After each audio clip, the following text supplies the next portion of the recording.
እያልሽ ነው? አይተሽዋል? ቅዱስ ያለ እንዴ? አዎ እባክህ፣ ውስጥ ሲደብረኝ እዚህ መጥቼ ቁጭ አልኩ። ዛሬም እየጠበካት ነው? አላቅም። ታህሳስ 2 ቀን። በዚህ አጋጣሚ አለቃ የደሞዝ ቀንም እየደረሰ ነው። አንቺ ጭራሽ ስለ ደሞዝ ታወሪያለሽ እንዴ? እውነት ነው እንዴ? ቆይ አንዴ የሰው ደም ከቀመስ ግደል ግደል ይላል የሚባለው እውነት ነው? ሮጌ እንኳን ለዚህ ያበቃሽ። አሪፍ ነው በቃ።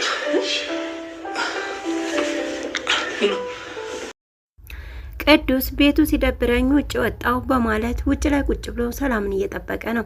ሰላም ከዚህ በፊት ቅዱስና ናቲ በር ላይ ሆነው ስለሷ ሲያወሩ ሰምታ ነበረ። ያም ደግሞ በጭራሽ ሁለተኛ ወደዛ አልመጣም፣ በቃ ቅዱስ ጠልቶኛል ማለት ነው በማለት ከቅዱስ ልትርቅ ችላለች፣ በዛ ቃል ማለት ነው።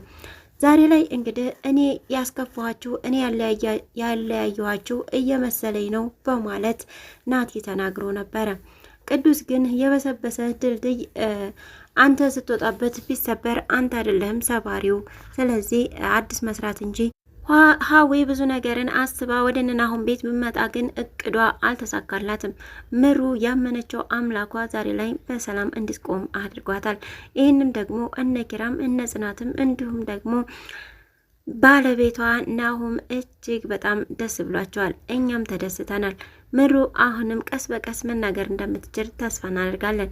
ሰላም ጤና ይስጥልኝ ውድና የተከበራችሁ ተመልካቾቼ እንዴት አላችሁ? እግዚአብሔር ይመስገን እኔ በጣም ደህና ነኝ። በያላችሁበት ሰላማችሁ ይብዛ እያልኩ ለቻናሉ አዲስ ከሆናችሁ ሰብስክራይብ በማድረግ ቤተሰብ ይሁኑ።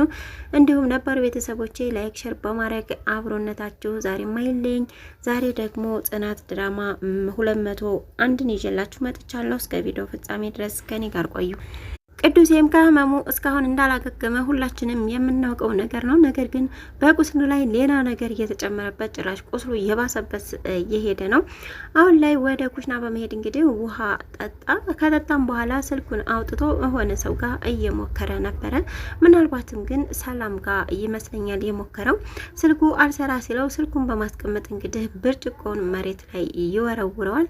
ብርጭቆ ሲጮህ የሰማው ናቲም እንግዲህ ወደ ቅዱስ ጋር ይመጣል። ናቲ ምን ሆነ ነው አሁንም ያችን የቀረችውን ብርጭቆ ገላገልካት በማለት ይነግረዋል። ቅዱስን ብርጭቆ ሲሰበር ያሳዝናል አይደል በማለት ነበረ ለናቲ የነገረው። ናቲም እንግዲህ በምላሹ አውቀህ ከሆነ አዎ ያሳዝናል፣ ሳታውቅ ከሆነ ግን ምንም ማድረግ አይቻልም በማለት ይነግረዋል። እና የኔ ልብ ሲሰበር ለምንድን ነው የማታዝንልኝ በማለት ይነግረዋል። ማናት? ሰላም ናት በማለት ነበር ናቲም የቀጠለው ወሬውን። ቅዱስም ሰላም የሚባለው ስም ራሱ እያስጠላኝ ነው በሷ ምክንያት በማለት መልሷል። ቅዱስም እንግዲህ ያው ከሆነ ጊዜ ወደዚህ ወደ ነበረ ፍቅራቸው ለመመለስ ትንሽ ሀሳብ ነበረው። ነገር ግን ባልታወቀ በዛ በጥጤ ምክንያት እና እንዲሁም ደግሞ በናቲ ምክንያት ነው ይህ ነገር ሊፈጸም የቻለው። ማለት ሁለቱ ውስጥ ቅሬታ እንደገና የመለያየት ባህሪ ማለት ነው። ሰላም ምግብ ሰርታ ወደሱ ስታመጣለት ጥጤ ባይነጥቃት ኖሮ ነገሮች ምናልባትም በተፈለገው ነገር ይቀጥሉ ይችል ነበረ። ነገር ግን ያ ነገር አልሆነም። ያልሆነውም እንግዲህ ያው ናቲ ቪዲዮ ቀርጾ በማሳየት ነው። እሷ ግን አምጣው እያለች ነበረ ምግቡን ስትከተለው የነበረችው። ያው ድምጽ ባለመኖሩ ምስል ብቻ ስለነበረ ቅዱስ ውስጥም እንግዲህ ያ ሀሜኔታ እንዲጠፋ አድርጓል። አሁን ላይ እሷ ስትጠፋ አሁን ደግሞ የቅዱስ ፍቅር እያገረሸ ይገኛል።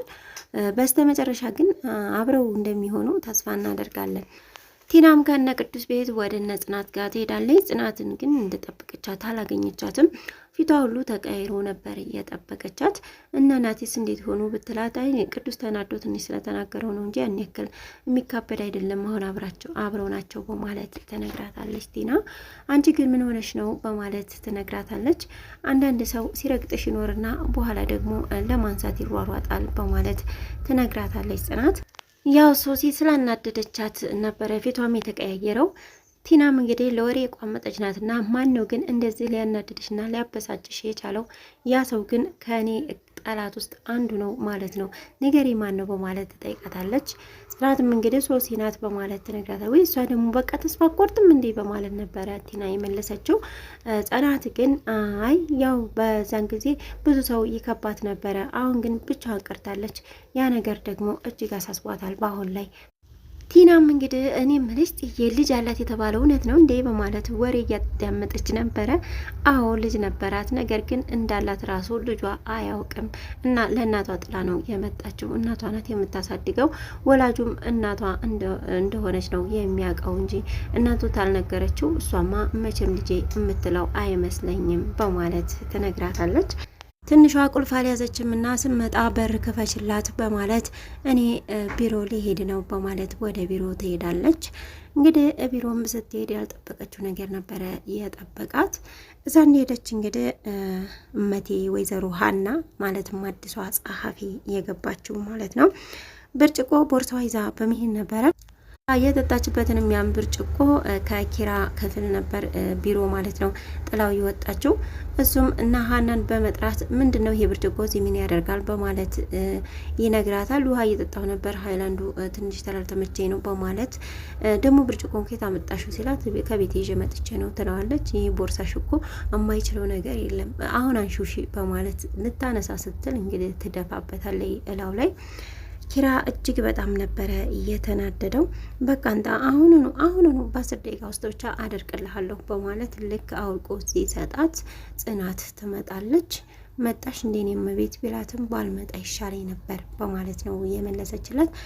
ሀናም በፀጉር ፓስተራ እንግዲህ እየተኮሰችና እያደረቀችለት ነበር። ሶሲም ባደረገችው ነገር ራሷን እየወቀሰች ትገኛለች። ያኔ መልካም ስራ ብሰራ ኑሮ ዛሬ አሜኒታን አላጣም ነበር። ያኔ የሰራሁት ክፉ ስራ ግን ዛሬ እምነት አሳጣኝ። ስለዚህ ምንም ያክል መንገድ ብሄድና ብርቅም ዛሬ ላይ ግን ማንም ሊያምነኝ አይችልም። እስካሁን የቆየሁት ብቻዬን ነው። ስለዚህ አሁንም ብቸኝነቴን መቀጠል ነው ማለት ነው። ማንንም እንዲያምነኝ አላስገድድም፣ ምክንያቱም አያምኑኝም በማለት ለራሷ ትምህርት ሰጥታለች። አንዳንድ ጊዜ ከስህተታችን የምንማርበት ነገር አለ። ነገር ግን ደግሞ ከዛ ስህተት ተመልሰናል ወይ የሚለው ሙሉ በሙሉ ራሳችን እርግጠኛ መሆን አለብን። አንዳንድ ሰው በማስመሰል ሊቀርብ ይችላል። ሶሲ ግን አሁን እዚህ ጋር ከድሮ ማንነቷ ተቀይራለች። እውነትን እያወራች ነው የምትገኘው። እንዲሁም ተጸጽታለች። ይቅርታም ስትጠይቅ ነበረ። ይቅርታ መጠየቅ ራሱ መለወጥ ነው እውነት ለመናገር። ግን ያንን ስህተት ደግሜ አልሰራውም የሚለው ነገር ነው ቁም ነገሩ። ሌላው ደግሞ ሰኒና ጆከር ናቸው። ሰኒና ጆከርን እንግዲህ ለማለያየት ብዙ መንገዶች እየተጣረባቸው ይገኛል። ሰኒ አሁን ላይ ማን ማመን እንዳለባት ማን አለማመን እንዳለባት ራሱ ግራ ተጋብታለች። ጆከር ግን ራሱን አሳልፎ እስከ መስጠት ድረስ እሷን እየጠበቃትና እየተከራከረላትም እንዲሁም ደግሞ የሞተላትም ይገኛል። ምክንያቱም በቃ ምግብ ራሱ ስበላ እኔ መጀመሪያ ልቅመሰው እያለ ነበረ። ምክንያቱም ከሚደርስባት ዛቻና ፍራቻ እየተነሳ ማለት ነው። አሁን ላይ ግን ያው ሳይዋደዱ አይቀሩም። ነገር ግን ሙሉ በሙሉ ወደ ፍቅር ዓለም ባይገቡም ሁለቱም ግን እንደሚዋደዱ ፍቅር እንዳለባቸው ያስታውቃል። ቅዱስም አሁን ላይ ያው ብቸኝነት ትንሽ እየተሰማው ይገኛል። ለአክስቱም ማለትም ከዚህ በፊት እሱ ጋር አብረው ሲኖሩ የነበሩት እመጣለሁኝ በማለት እንግዲህ ስልክ ደውላለታለች። ቤቱ አይጠፋብሽም አይደል? እኔ ስላመመኝ ማሽከርከር አልችልም በማለት ይነግራታል። ቤቱ እንኳ አይጠፋብኝም አንተ እንዳጠፋብኝ እንጂ በማለት አክስቱ ልትመጣ ነው። በቀጣይ ቪዲዮ ደግሞ ምን እንደሚከሰት ተከታትዬ የማቀርብላችሁ ይሆናል። እስካሁን አብራችሁ ስለቆያችሁ እጅግ በጣም አመሰግናለሁ። በያላችሁበት ሰላማችሁ ይብዛ። ሰላም ለሀገራችን፣ ሰላም ለሕዝባችን።